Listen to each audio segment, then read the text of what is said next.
welcome to this week's stream. I literally had nothing I wanted to stream, really, that I wasn't already in the middle of doing something else for. I was considering maybe doing They Are Billions, but I have a really good game going in that right now, and I don't want to ruin it by doing another thing on stream.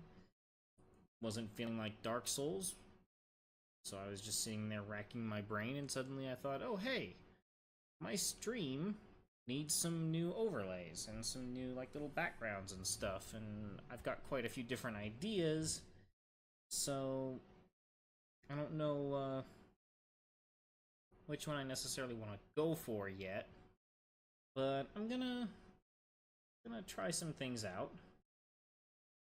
So this is, as you probably noticed, this is my stream is offline screen. This is just kind of the base screen of everything I use for all of my my overlays, and they look pretty bad. It's really quiet now that the music is gone, so I'm going to turn the music back on. This is all from ocremix.org. If you've watched any of my code streams, you probably know what this is all about. I've tried to figure out some way of getting the title like on the screen scrolling somewhere like around over here or something like that. There's literally no way I have found of being able to do that. It's irritating.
Sketch of what I wanted him to look like.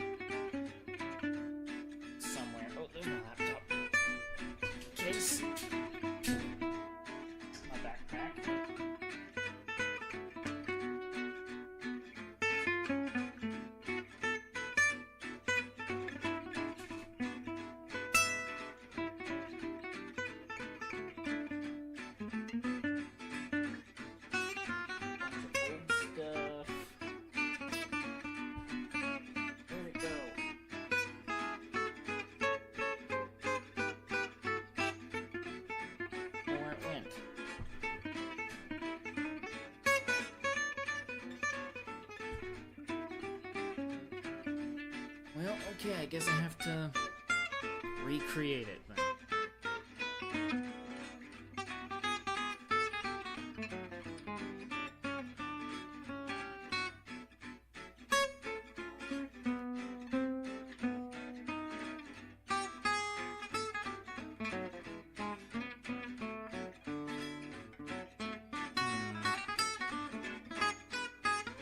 Too much like a beak. How do I fix this?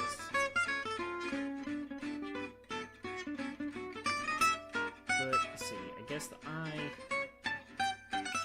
So eye's gonna go like back here, maybe.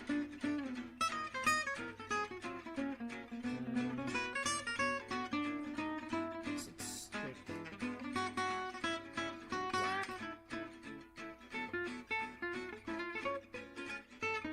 It doesn't look creepy at all.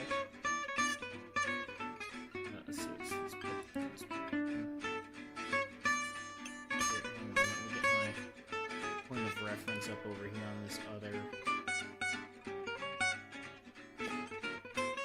monitor here.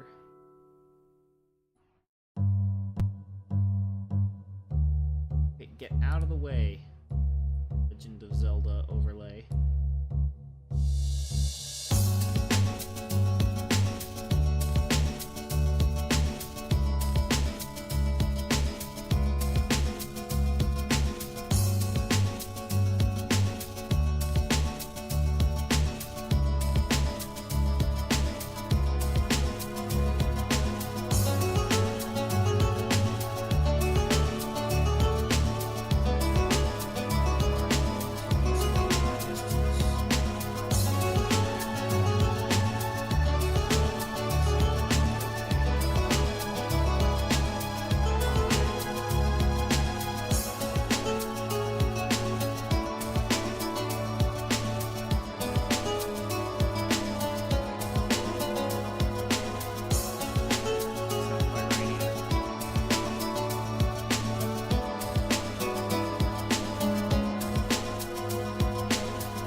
The level that I'm wanting right.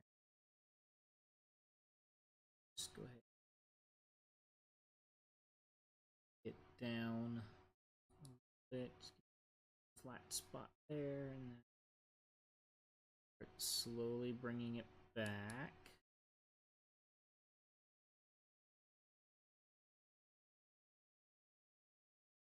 Go. Oh, that playlist ended. Let's take it back to the beginning then. This isn't all that again. I'm basically just sticking to these few songs because I know these are ones that don't trigger copyright notices on YouTube. Doesn't really matter too much to me. I mean, I'm never gonna make anything off of them anyway. At least no time soon. But,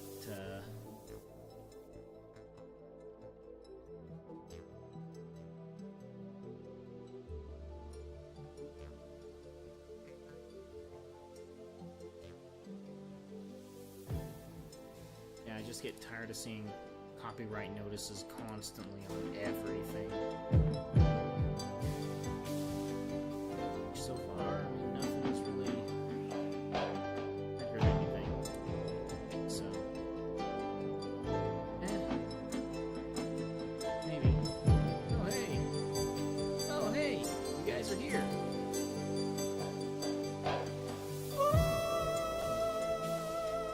I'm doing really boring stuff, and I can do someone to talk to if you guys want to jump into little general discussions room on the Discord. Alright. Just shoot me a message when you guys are in. I'll unmute myself.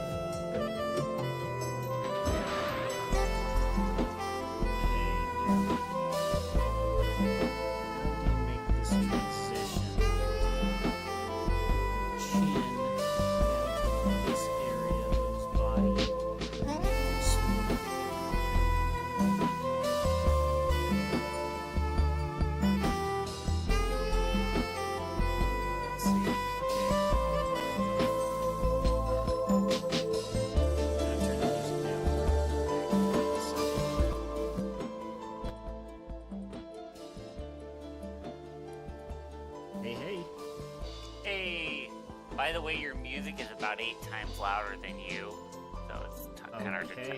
Thanks for letting me know that. OBS does not depict it accurately. Okay. There we go. The music should be a lot quieter now. Alright, sweet. Like, I can barely hear it now. Okay. That's still... There we go. Okay. I forget I have a volume knob on my headset. And so I'll use... I'll get it, like, kind of close because the volume controls in Linux have always been kind of janky. Right. So I'll, like, get it to about right, and then I'll adjust it on my headset. And, like, fine-tune it and stuff, but volumes are different on Linux versus Windows. And so I was adjusting things to the really quiet volume that I had everything on with Windows. Gotcha. So that would be why the music was, like, 12 times too loud. Right. So yeah, I'm trying to in case you didn't you haven't like figured it out, I'm trying to draw some more overlays for the stream. Like I want I've got a few different ideas for like technical difficulties type animations, a smoking computer that, the gecko's smashing with a hammer,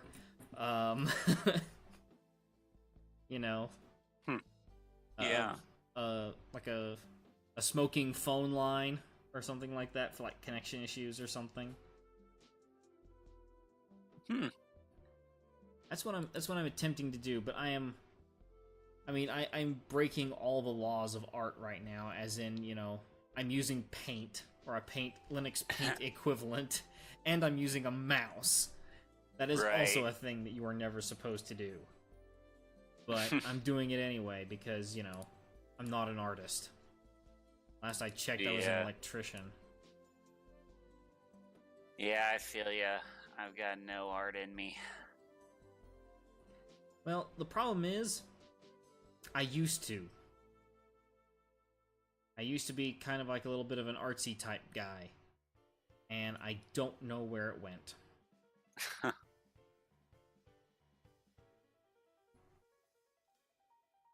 think I was just... I don't know, I think it got lost in the burnout somewhere, either at the end of the military or somewhere in between the many jobs I've held since I've been out of the military. Ah. And sadly, it's left me very badly scarred. You know, because you hear people in the, you know, it's like, oh, well, you know, this is a career and you have to, you know, invest and blah, blah, blah, blah, and all this stuff. And it's just like, yeah, but I've had like, you know, 3, 4 jobs in the last 7 years.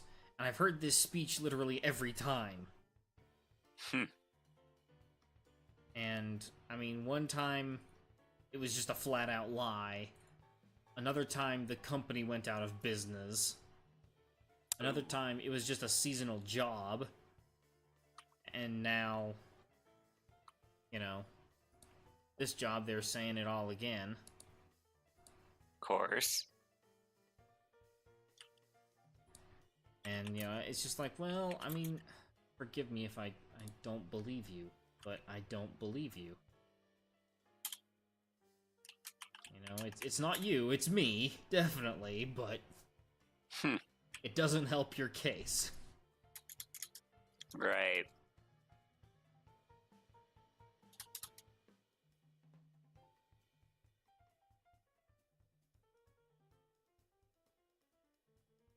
Okay, let's...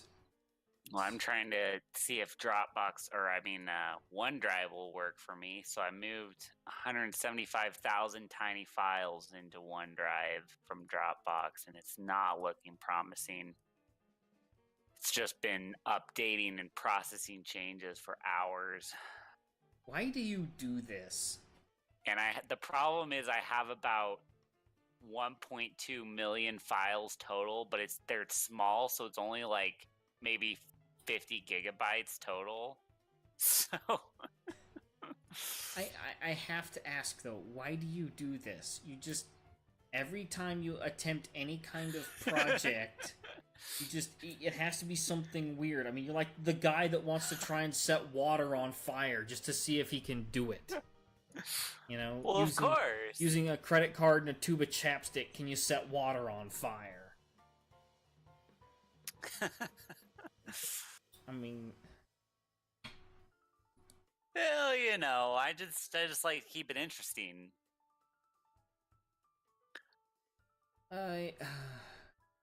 Sure. I was kind of happy though. I was helping someone with the script that involves zipping up a lot of files, and all of the files are like uncompressible, already in compressed format files, like audio files and stuff. And by changing it from zip that was using compression to just non-compressing zip that just stores it, we went from it now takes about 1/10 of the speed to zip things up. Well, yeah, because you're just packaging them together, basically. You're not exactly. even zipping them. Yeah. Because when you go to stack the zip files like that, you are taking such a massive risk. Because the sad thing about the .zip format, you can't verify it. Right. And that was why the old Windows NT backup program, why that died with Windows 7, I think it was. They put that in, but it was so bad. Like, I was actually able to like just break it. Like you said, you know, it secured the backup or whatever. You couldn't open it in Windows without a username or a password, but Linux, it just went straight through, like nothing. But then everything is just in like zip file under zip file under zip file under zip file under zip file, like 8 or 9 layers. Oh, dang. And I'm just going, you know, I could try and extract this, but there's such a high chance of corruption, you know? Right. And according to a lot of research I did post-fact on that, apparently there's a chance that if you like use the Windows XP version to back it up, and then you use the Windows 7 version to restore it, it would corrupt everything. Like they worked that drastically different, even though they were cross-compatible. technically. So, you know, the wonderful overlords at Microsoft knowing what they do.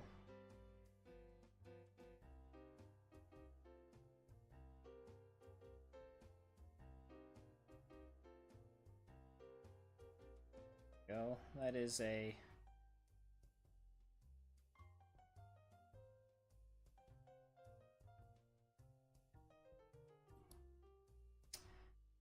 Go. I feel like that is a relatively snake-like silhouette, which is basically what I'm going for because that's kind of all that lizards are, is a snake with arms and legs. So...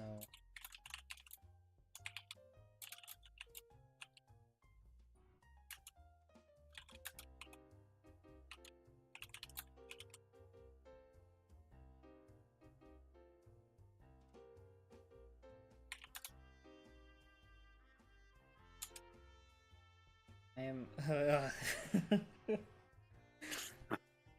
trying to think in these terms is just so hard. Actually, you know what? I think I know where my creative juices went. Where's that? Minecraft. Everything's square in Minecraft, and everything is just perfect in Minecraft, and it's just great squares and yes, not, you know, not crazy nonsense. And here I am, I'm having to think with circles.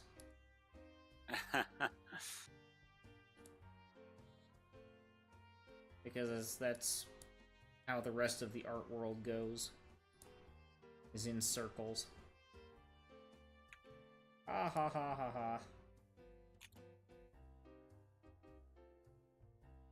In the electrical world, you just go out with a bang. Right. You didn't even get that, did you? Nope. I figured.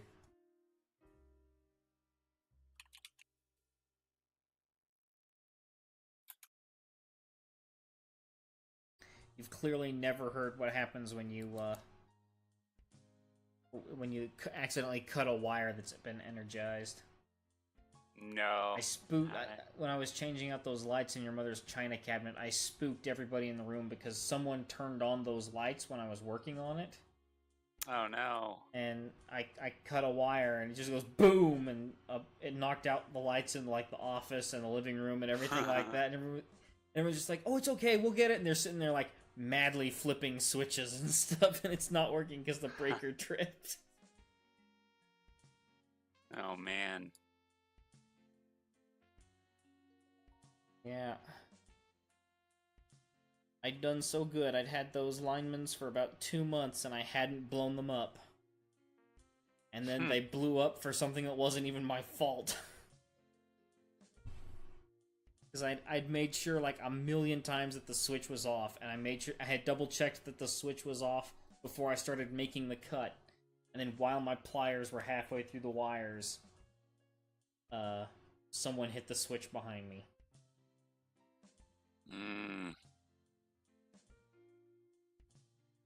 Although I had another adventure much more terrifying than that. I had an oven plug short out on me with my hand right in front of it. Oh. Yeah.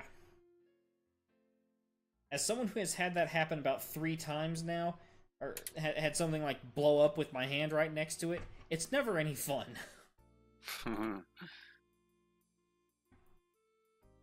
Well, I have to say, probably the first time was the most epic because it was a switch. I turned this switch on. There's like 3 loud pops, like a buzzing, a hissing sound, a couple more pops, and like smoke and soot are pouring out from behind the switch plate. Ooh. I'm just and finally the breaker just finally tripped, and someone was like, "Oh, did something happen back in here?" I'm like, "Yeah, I mean, look for yourself." Dude.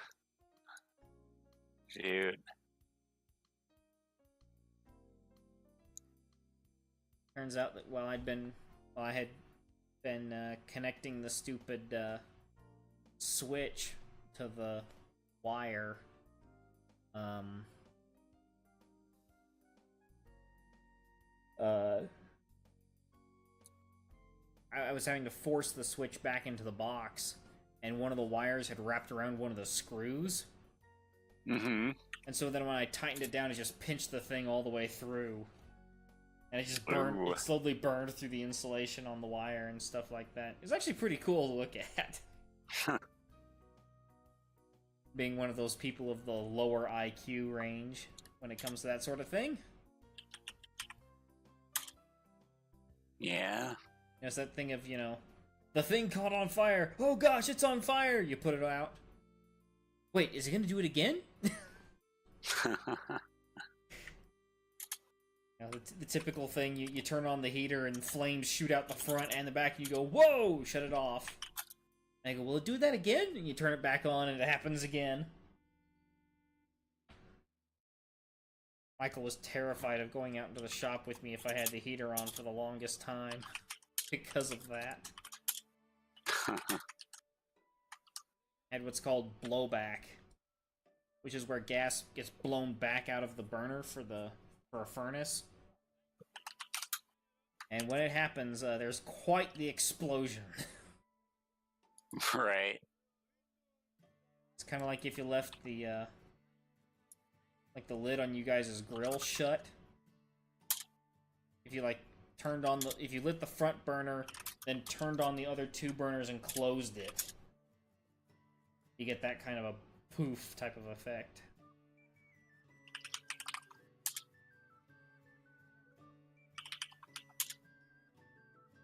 So, is OneDrive doing anything better? I mean, you said it's been Let's going see. Yeah, it's still just processing changes. I'll maybe it'll be done tomorrow. Maybe it'll just never finish. Who knows? And that's only with the first batch of 175,000 files. So we'll see. I was hoping it'd work though, because OneDrive has this feature where you can have it not store files locally, and it'll just, when you access them in any program or whatever, it'll just download it on the fly. So yeah, but that's awful. Yeah, but for the most part, all I need to do is my scripts just list through the files. They don't actually open them. They just need to know that they're there. Oh. And I could, use the APIs to list files in a service, but then I've got to do all this redoing of code, and because I wrote it targeting Dropbox, and I knew Dropbox had just fantastic sync abilities. But Dropbox, they will do the syncing where it'll only store it online, but they want an extra $100 for that feature per year, and they want you to pay for all these extra features. But all I would want is that smart sync, and so it's just not worth $100 extra to me. Get the one feature. They don't even give you extra space. It's like you pay an extra $100 a year and you get like 5 features. That doesn't even include more space. And 1 terabyte is not a lot anymore. Sadly, no. Especially not when it comes to games. Like, even when you're not me, like 1 terabyte is not that much anymore. No, it really isn't. Like, what was it? There was some... Oh, actually, a thing that Kaylee found out when I was down in Lubbock a couple weeks back. She found out one reason why her computer was running like absolute garbage. Really? The hard drive, bearing in mind, this partition is like 680 gigs. It was 99% full. Really? Yeah. I've only seen that happen one time before, and that was with a logging bug in Linux. It wouldn't... Like, the way the messaging service was supposed to work was it would basically create files, then once the log file hit a certain size, it would then truncate the file and move to another, basically archive it and move on to the next one. And by default, once those files were 2 years old, it would start deleting them. Because why are you looking for system messages 2 years old? Right. But you could override the setting, of course. But there was a bug where after it hit, I think 6 or 7 files, it just kept adding to the one file. But then it would do scans on that file and then be like, "Oh, this file is too long," and it would basically report the files itself. And so every day the file size would double. And Ooh. I came across a 158 gig log file. Oh gosh. And I looked it up and it was like, yeah, it's this bug in this particular like system function or whatever. It's fixed, but you know, it depends on whether or not it actually came out to the whether it actually came out to your distribution. And it hadn't, but they were like, you know, no, like the new version, it's still unstable. We don't trust it yet. There's still too many security glitches to release it yet. But in the meantime, here's a workaround script. Which it was like, you know, you run the script, you reboot the machine, you'll have your hard drive back. And I don't know exactly what it was that Kaylee did, because she couldn't describe it to me, but she said she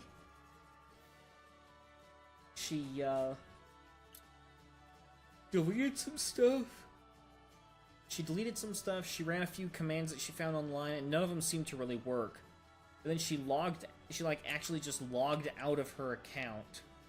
And left it sit on the user selection screen. Did some things for about 2 hours, came back, and everything was cleared up. And, you know, for some surprising and strange reason, lo and behold, her computer now runs a lot better. Huh. She can now watch videos on it again. Nice. Say, I wonder...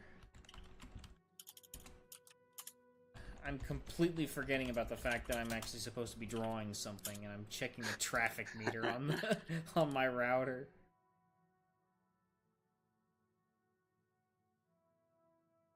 Oh, I have it off.